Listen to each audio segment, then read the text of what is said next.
Do you want to protect your Odoo data from disasters? Learn the exact 7 clicks to download a full database backup in under a minute.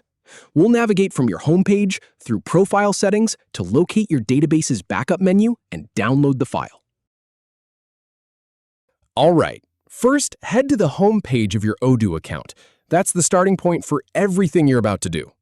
Now, go ahead and click on your profile icon at the top right corner of the screen. Then, in the menu that appears, click on My Databases to pull up your list of databases. Now, you'll see your databases.